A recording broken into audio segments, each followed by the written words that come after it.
Hello class 12th। आज मैं लेकर आई हूँ हिंदी और आज हम करेंगे मैं नीर भरी दुख की बदली का एमसीक्यू। तो चलिए एमसीक्यू की तरफ चलते हैं। उससे पहले एक कवि परिचय, जैसे कि आप लोगों के पास बुक है ही तो आप लोग इसमें से पढ़ोगे और इसमें कवि परिचय में जितने भी एमसीक्यू निकलते हैं वो सब तो सॉल्व करना ही है आपको, क्योंकि कहीं से भी कुछ भी एमसीक्यू आ सकता है। तो आप लोगों के पास तो बुक है ही, तो इसमें से देने की कोई बात ही नहीं है। तो चलिए हम एमसीक्यू सॉल्व करते हैं। उससे पहले बच्चों मैं बता दूं कि ये कविता है मैं नीर भरी दुख की बदली। एमसीक्यू स्टार्ट करने से पहले अगर आप लोगों को कविता पढ़ने में इंटरेस्ट है तो आप लोग मुझे कमेंट कीजिए, मैं कविता का भावार्थ समझा दूंगी। तो एक दो बच्चे तो कमेंट करते हैं, बाकी एक दो बच्चों के लिए तो मैं वीडियो नहीं डाल सकती, बहुत सारी मात्रा में मुझे बच्चे चाहिए। कमेंट करोगे बहुत सारे बच्चों एक जैसे कमेंट करने से मैं उसको देने की ज़रूर कोशिश करूँगी। तो आप लोग इस कविता का भावार्थ पढ़ना चाहते हो तो कमेंट कीजिए, मैं देने की कोशिश करती हूँ। चलिए एमसीक्यू की तरफ चलते हैं।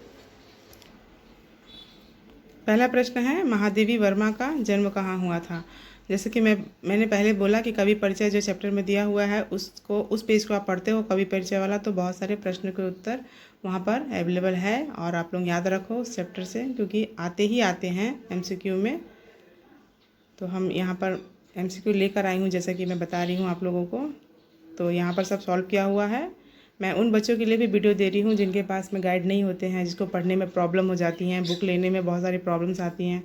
तो उन लोगों को मेरा ये छोटा सा कोशिश बहुत सपोर्ट करेगा, पढ़ाई में बहुत आसान कर देगा। आप लोग यहाँ से भी पढ़ सकते हो। तो मेरा ये वीडियो बनाने का मकसद बस इतना ही है, उन बच्चों के लिए भी जो बुक नहीं ले पाते, गाइड नहीं खरीद पाते हैं। तो आप लोगों को मेरी एक छोटी सी कोशिश अच्छी लगती है तो उसके लिए कमेंट में थैंक्स बोल सकते हो। चलिए पहला प्रश्न है महादेवी वर्मा का जन्म कहाँ हुआ था। आंसर है ऑप्शन ए फर्रुखाबाद। दूसरा है महादेवी वर्मा का जन्म कब हुआ था। आंसर है ऑप्शन सी 1907 ईस्वी। तीसरा है आधुनिक युग की मीरा किसे कहा जाता है। आंसर है ऑप्शन बी महादेवी वर्मा को। चौथा है मरणोपरांत महादेवी वर्मा को किस सम्मान से सम्मानित किया गया। आंसर है ऑप्शन बी पद्म विभूषण। अगला है पांचवा महादेवी वर्मा ने किस पत्रिका का संपादन किया। आंसर है ऑप्शन बी चांद। छठवा है छायावाद के स्तंभ है। आंसर है ऑप्शन सी महादेवी वर्मा। सातवां नंबर है महादेवी वर्मा किस युग की रचनाकार है। आंसर है छायावाद। आठवां है छायावाद का स्तंभ हिंदी साहित्य के किस काल से है। आंसर है आधुनिक काल से। नौवां नंबर क्वेश्चन है महादेवी वर्मा को किस वर्ष पद्म विभूषण से सम्मानित किया गया था। आंसर है 1988 ईस्वी। 10वां है छायावाद की समय सीमा कब से कब तक मानी जाती है। आंसर है ऑप्शन ए 1918 से 1936 ईस्वी। 11वां नंबर है मैं नीर भरी दुख की बदली कविता किस काव्य संग्रह में संकलित है। आंसर है ऑप्शन बी सांध्य गीत। अगला है 12वां नंबर मैं नीर भरी दुख की बदली कविता में नीर का क्या तात्पर्य है। आंसर है ऑप्शन डी आंसू। 13वां नंबर है कवित्री ने अपनी तुलना किससे की है। आंसर है ऑप्शन सी जल से भरे हुए बादलों से। 14वां नंबर है स्पंदन में क्या बसा हुआ है। स्पंदन में क्या बसा हुआ है। आंसर है ऑप्शन ए चिर निस्पंद। अगला है 15वां नंबर क्रंदन में कौन हंस रहा है। आंसर है ऑप्शन सी आहत विश्व।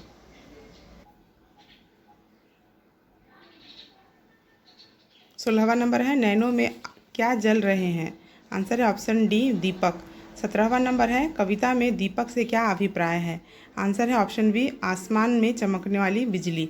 18वां नंबर है निर्झरिणी कहाँ मचल रही है। आंसर है पलकों में। 19वां नंबर है बदली का पग पग किससे भरा हुआ है। आंसर है ऑप्शन सी संगीत से। 20वां है सांसों से क्या झर रहा है। आंसर है ऑप्शन डी स्वप्न पराग। 21वां नंबर है दुगुल का क्या अर्थ है। आंसर है ऑप्शन डी दुपट्टा। 22वां नंबर है आसमान में बदली का दुपट्टा कौन बुनता है। आंसर है ऑप्शन ए नभ के नव रंग। अगला है 23वां बदली के बरसने के बाद किसकी सृष्टि होती है। आंसर है ऑप्शन सी नवजीवन की।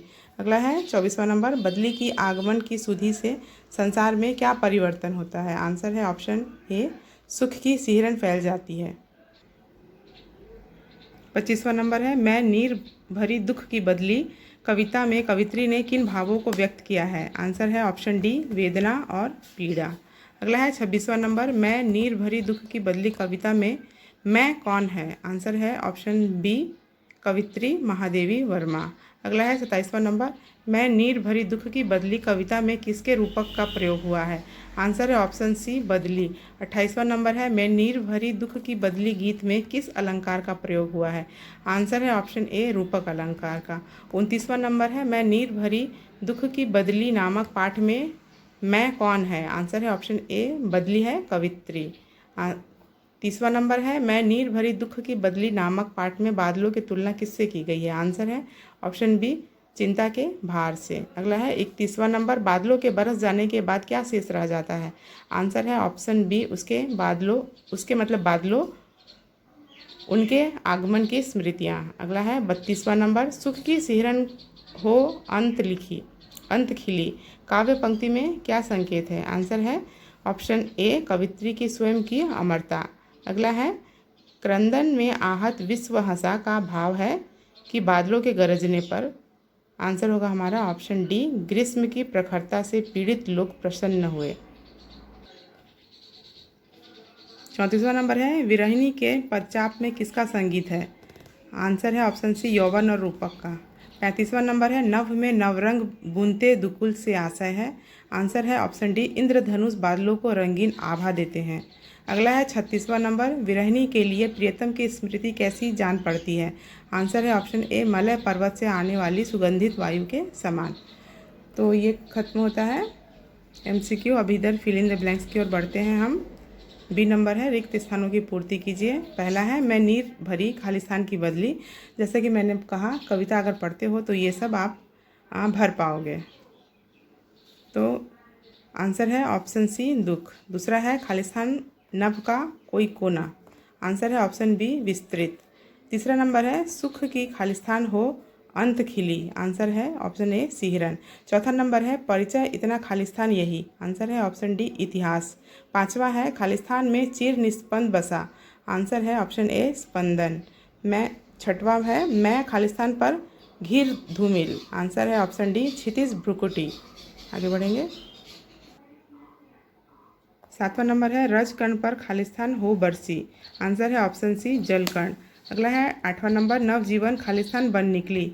आंसर है ऑप्शन सी, अंकुर। 9वां नंबर है, क्रंदन में आहत खालिस्तान हंसा। आंसर है ऑप्शन बी, विश्व। 10वां नंबर है, नयनों में खालिस्तान से जलते हैं। आंसर है ऑप्शन ए, दीपक। 11वां नंबर है, पलकों में खालिस्तान मछली। आंसर है ऑप्शन डी, निर्झरिणी। 12वां नंबर है, कवित्री ने स्वयं की तुलना खालिस्तान की बदली से की है। आंसर है ऑप्शन बी, दुख।